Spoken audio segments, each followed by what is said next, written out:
So the October stats are out for the Toronto real estate market, and a lot of people were expecting different things, right? We had more sales in September, which means that a lot of people thought we're going to have even more sales in October, right? Because we're in the fall market after all.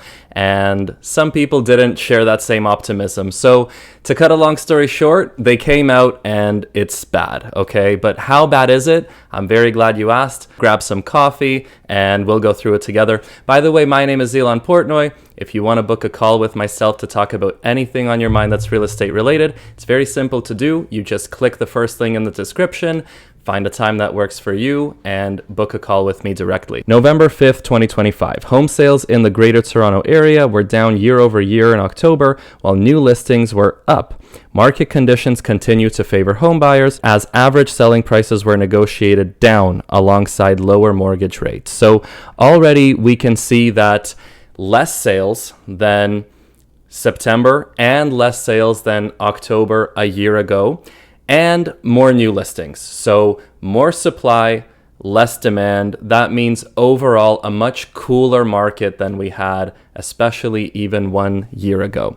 Buyers who are confident in their employment situation and ability to make their mortgage payments over the long term are benefiting from affordable housing market conditions relative to the past few years. So not necessarily affordable, but if you're looking relative to the last few years, it is more affordable than it was then. And we'll get into how much more affordable exactly it is. However, many intending home buyers remain on the sidelines due to uncertainty about their economic future, said TRREB president. Realtors reported 6,138 home sales through TRREB's MLS system in October 2025, down by 9.5% compared to October 2024. New listings entered into the MLS system amounted to 16,069, up by 2.7% year over year. Definitely the market is down, right? We understand that.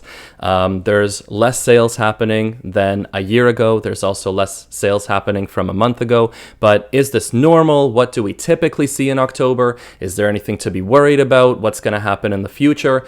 These are all questions that's on everybody's mind. So let's take a look deeper into the numbers to see if we can get some more insights. So sales and average price by major home type. What we have here is a chart that says October 2025. So the stats that just came out, and it's going to separate it by 416 and 905. 416 obviously being within the city of Toronto, 905 being more the suburbs of the Greater Toronto Area. And then it does a total stat here.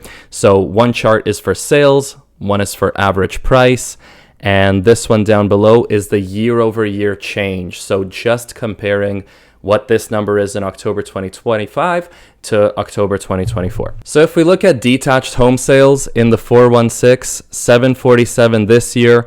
Last year, it was 10.4% more than that. So about 74 odd more than that. Just quickly, if we look at semi-detached, it's actually no difference of how many sales there were October over October. Townhouses are down. Townhouses are up, in sales by 12.8% more this October than last October, and condos sales are down by 8% in the 416 this October versus last October. The stats get a little bit more dramatic though if you look at the 905, the rest of the Greater Toronto Area. So detached was 2,109 sales in the 905 in October of 2025. That's down 11.2% from October of 2024. Pretty dramatic. Semi-detached sales down by 4.9%. Townhouse sales down by 14.8%. Outside of the city of Toronto, outside of the 416, and condo apartments down by 16.9% in terms of sales volume. So a lot less homes are selling, a lot less condos are selling. We do see some more townhouses selling in certain parts of the city, and a lot less detached homes are selling as well. So let's look at average price as well. In the 416, we have detached homes going at an average $1,619,047. That's this year in October 2025. It's down 9.1% from the same time last year. Again, very dramatic difference. This is only average price. So it's not the benchmark price, which means that there could be properties that are, kind of the whale, the anomaly that skew the stats and skew the numbers. So before today's video ends, I'm also going to take you into the home price index to show you the benchmark composite price, which gives you a far better number to consider in terms of the difference both from the last months and the last year. Semi-detached average price in the 416 is down by 6.9%. Townhomes average price is down by 14%, almost 13.8%.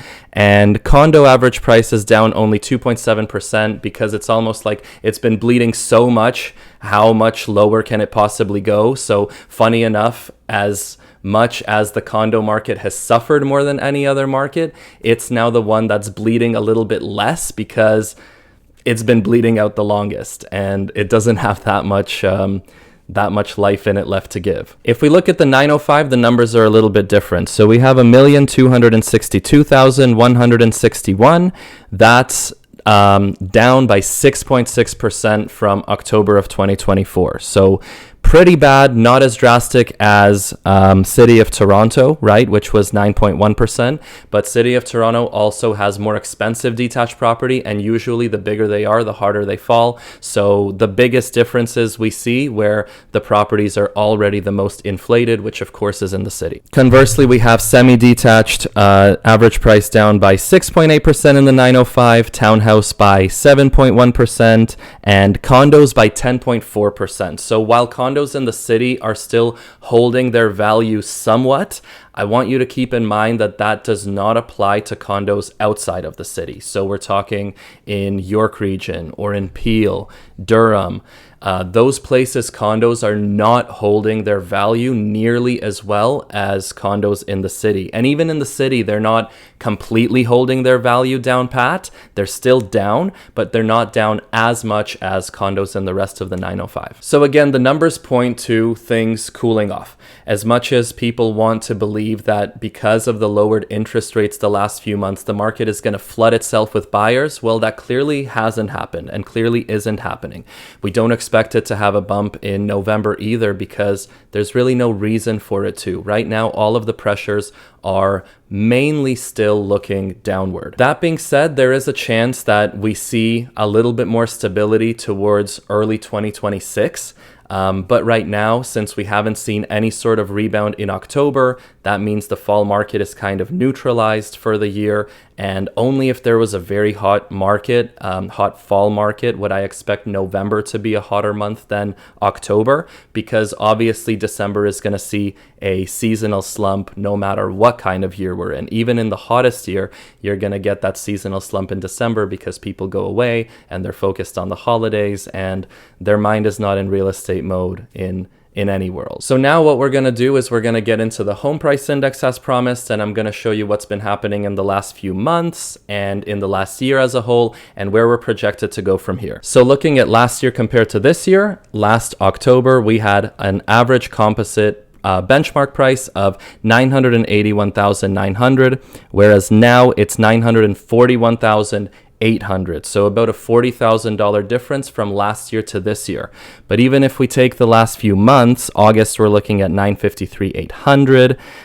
September we're looking at 946, and now we're looking at 941. So we just keep creeping down, especially here in the city. You could see that towards March, it actually kind of went up a little bit and reached a peak of 1,02,700, but then since then you can see this pretty drastic decline. And again, we don't know exactly where the bottom is going to be before we see any sort of recovery. And even if we do see recovery, will it be temporary and continue going back down, or is it going to be more of a hockey stick and we're going to see some upward trajectory because of the diminishing interest rates? So there's a lot of unknowns that we can't predict right now. It also depends on obviously what ends up happening with trade and the economy. So there's just a lot of unknowns at the moment, but definitely what we're seeing is decline in all major categories: composite, benchmark price, not being any exception to that rule. So if we look at the city of Toronto and the major neighborhoods surrounding it quickly, we see Durham here at the bottom with a composite benchmark price of $839,000, which last year was $871,000, so quite a substantial difference. Also get that downward pressure as of the last few months, as we do with all of them. Then above that, we have Peel, which is at $902,400, so more expensive than Durham region on average. Also slightly trending downwards, but also holding its value pretty well the last few months. Then above that, we have the city of Toronto, which is at $941,800, off from the beginning of the year at $981,900, like we discussed. The city of Toronto is probably the one that's the most balanced throughout the year, at least to my eye. This line looks to be taking a little bit more of a dip and has a little bit more of a curve in that middle and then trending downwards. Same thing a little bit with Peel. Toronto, it is happening as well, but not quite as drastic. So an argument could be made that in the city, property values hold just a little bit better, but still down on aggregate, absolutely. And then above those, we have York region, which is holding its benchmark price at the moment at $1,143,600 from $1,239,300. So 1,239 all the way down now to 1,143. If you're looking for a home in the York region, those have fallen the most, just percentage-wise, over the last year. York is home to a lot of the time pricier, mostly detached property, depending on where you're looking, be it Richmond Hill, Markham, Vaughan. You're going to see a larger drop in those areas because these properties' values are upheld by larger prices in general. You get more $2 million homes here than you do in Durham and Peel, for instance. $2+ million, $3+ million, same thing. And that's going to do it for us today. If you got value from this video, please do hit the like and subscribe button. It really helps us out. Also, leave a comment and let's get the discussion going. Where is the market going from here? And any thoughts that you have, be it good, bad, or ugly, regarding Toronto real estate in general. Guys, that's it for me. We'll see you on the next one, and take care. Have a great week ahead.